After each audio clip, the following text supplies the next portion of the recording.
Hey guys, Hamsterwheel here with a new video, and welcome to episode 10 of the Classic Armory, a series where we go over what weapons to get for said class as you make your way from level 1 to 60. As stated before, I will refrain from using any world drops as the chance of finding one yourself is extremely small and there's no telling just how expensive they will be on your server. Alright, now that we got that out of the way, let's talk about today's featured class. A class that likes to do big damage from a distance. One that relies heavily on their companion that travels alongside with them, one that thinks every single weapon in the game is for them. Yep, today we're featuring the Hunter, more specifically, the Alliance Hunter. So when you start out, you're given nothing but a crappy ranged weapon and a crappy one-handed melee weapon. However, in your early to mid-teens, you're able to get your first decent ranged weapon, which is this, Daryl's Hunting Bow. A bow with 5.87 DPS and a 2.3 attack speed. It doesn't seem like much on paper, but compared to the bow you're starting with, this is miles better and will definitely increase your damage by a considerable amount. The quest for this is called a Hunter's Boast.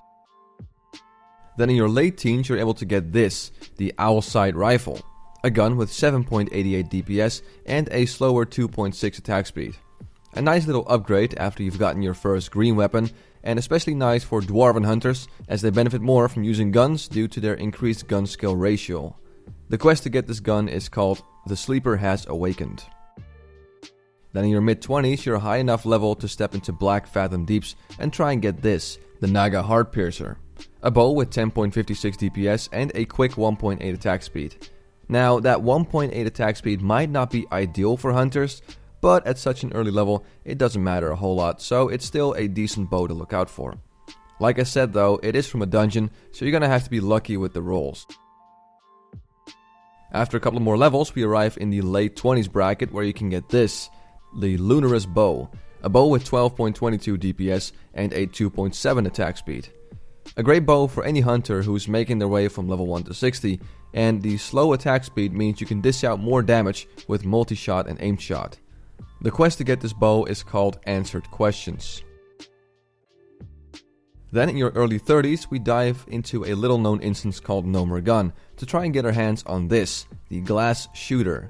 An amazing gun with 17.93 DPS, 2.9 attack speed, and as a bonus, that sweet blue color. There's only one thing you have to keep in mind though, and that is that it drops off the Dark Iron Ambassador, which is a rare spawn in No More Gun. So is it easy to get? Not really, but definitely worth getting if this mob does happen to be in your instance. Then at around your 40s we find two very familiar weapons that I think every hunter should shoot for, no pun intended. Those two items are the Master Hunter's Bow and Master Hunter's Rifle. The bow offers you 20.83 DPS and a 2.4 attack speed, while the gun offers you 20.58 DPS and a slower 2.6 attack speed. These are obtained by doing all the mastery quests in Stranglethorn Vale and completing the last quest that Habit Nessingwary gives you. Completing it is not easy and you'll need a group for it, but since it's a popular quest chain, it shouldn't be too hard to find a few companions to help you get one of these two weapons. After one or two more levels, in your early 40s, you can do Uldaman to try and get this, Gaugan's Fire Blaster. A gun with 24.62 DPS, 2.6 attack speed, and what do you know, finally something more than just those two things. This gun also gives you a chance to strike your target with a Fire Blast for 12 to 18 fire damage. All in all, a great gun with solid DPS and a chance on hit for a little boost in damage. It is from a dungeon, so once again you have to pray to the gods of RNG that it drops and that you win the roll. Though, to be fair, since it has no base stats, you as a hunter should get priority over this weapon. Then, a couple of levels later, in your late 40s, you're able to dive into Marathon and try and get this, the Verdant Keeper's Aim. An awesome bow with 27.32 DPS, a slow 2.8 attack speed, and a chance to strike your target with the Keeper's Sting for 15 to 21 nature damage. This is another weapon that I'd say is an absolute no-brainer for hunters. The DPS is very good, the attack speed is great for big damage with, for instance, aim shot, and on top of that, it's gained through completing a quest that takes place in Marathon, so there's no worrying about drop chances or rolls. All in all, an amazing weapon and definitely something every hunter should go for. And after that, I'd like to recommend you one more weapon, which is the Bloodseeker. An amazing crossbow with 32.27 DPS, a massive 3.3 attack speed, 8 strength, and 7 agility. Now while the extra strength might not be ideal as a hunter, that 7 agility, the high DPS, and the very slow attack speed make it an amazing ranged weapon for hunters that will offer you some serious damage with things like multi-shot and aim shot. What's also great is that this item is obtained through a quest, so no luck involved with drops or rolls. The only thing to keep in mind though is that this is obtained through the quest Hero of the Stormpike, which takes place in Alterac Valley, and that means that as of right now it's unfortunately not available. But when Alterac Valley does open and you haven't got yourself a solid weapon yet, then this is an absolute no-brainer. Alright, now that we got the ranged weapons out of the way, it's time to check out what melee weapons you can get for your hunter. So in the mid-teen bracket you're able to get yourself this, Daryl's Short Sword. A one-handed sword with 8.7 DPS, 2.3 attack speed, but more importantly, that plus 2 agility. Which, to be fair, isn't gonna do a whole lot, but every little bit of agility at such an early level is a welcome sight. The quest for this is called a Hunter's Challenge. Then a few levels later, we gotta talk about the Dead Mines, cause out of this dungeon you can get 2 pretty good melee weapons. First up, the Piercing Axe, a two-handed axe with 11.82 DPS, 3.3 attack speed, and 5 extra agility. So that 5 extra agility isn't bad at all for hunters at such an early stage, offering 10 extra range attack power and a little bit of crit. The great thing is that while it does take place in the Dead Mines, it's part of a quest, so no luck involved with rolls or drops, so I'd say it's definitely a weapon worth picking up. The quest for this is called Red Silk Bandanas. Then there's another weapon you can get out of this dungeon that is pretty damn sweet for its level, and that is the Impaling Harpoon. A polearm with 14.38 DPS, 2.4 attack speed, but more importantly, a pretty big plus 7 agility, which at such a level is quite amazing for any hunter. The cool thing is that there are much better alternatives out there for warriors and retribution paladins, so while it is a drop, the competition when it comes to rolling should be quite low. Then in your mid-20s, I'd like to offer you a combo of 2 one-handers, since from level 20 and up, hunters can dual wield.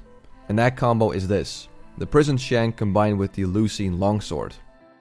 The Prison Shank offers you 16.67 DPS, 1.8 attack speed, 5 agility and 2 stamina, while the Lucine Longsword offers you 12.8 DPS, 2.5 attack speed and 4 stamina. So this combo will offer you 5 agility and 6 stamina, which means a little bit less attack power than the Harpoon, but that 6 stamina makes you a lot less squishy, so I'd say it's definitely a combo worth checking out. What's also great is that both these swords can be obtained in the same dungeon, the Stormwind Stockades. The Longsword is part of a quest called What Comes Around, and the Prison Shank is a drop. So the dagger is a little harder to get, though a stockade run doesn't take a whole lot of time, so you could run it 1 or 2 more times if you really want to bag yourself this sweet combo. Then in our mid-30s, we're able to dive into Scarlet Monastery Library for a popular weapon in this video series, which is Loxy's Training Stick. This staff offers you 31.29 DPS, 3.1 attack speed, but more importantly, 60 extra attack power when fighting beasts, which at this level is a huge DPS increase when, for instance, you're doing the Mastery quest in Stranglethorn Vale, which involves killing nothing but beasts. The problem is that this staff is very popular with other classes too, so expect high competition when trying to get this.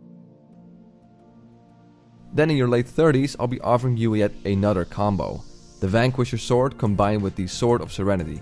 The Vanquisher Sword offers you 30 DPS, 2.2 attack speed and 28 attack power, while the Sword of Serenity also offers you 30 DPS, 2.2 attack speed, and 9 stamina and 4 spirit. I guess the Sword of Serenity is kind of the Alliance counterpart to the Horde's Sword of Omen, and while that sword might be better for hunters, this one still isn't too shabby. All in all, this combo will offer you a nice mix of both offensive and defensive stats. Another cool thing is that both these are part of a quest, so no luck involved with drops or rolls. The quest for the Vanquisher Sword is called Bring the Light, and the quest for the Sword of Serenity is called In the Name of the Light. Then a few levels later, we arrive in the early 40s bracket where you can do Uldaman, a dungeon where we're able to get this, Grimlock's Charge. A polearm with 40.93 DPS, 2.7 attack speed, 10 strength, 15 agility and 15 stamina. So while that 10 strength doesn't do a whole lot for us hunters, that 15 agility and 15 stamina alone makes this weapon worth picking up. offering you more attack power and stamina than the two swords combined that we saw previous to this weapon. It is a drop though, so just keep that in mind. Then in your early 50s, I'd like to throw in this as a little extra, and that is the Ice Barbed Spear.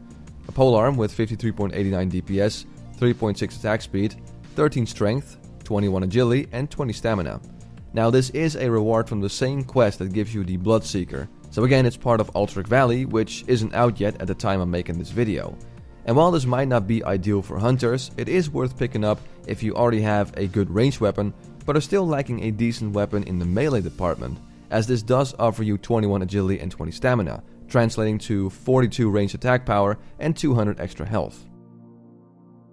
And then we have another familiar weapon in the series, which you can find in your mid to late 50s when you're running Blackrock Depths, and that is the Dreadforge Retaliator, a two-handed axe with 50.54 DPS, 3.7 attack speed, 1% chance to parry an attack, 1% chance to get a critical strike, and 30 extra attack power.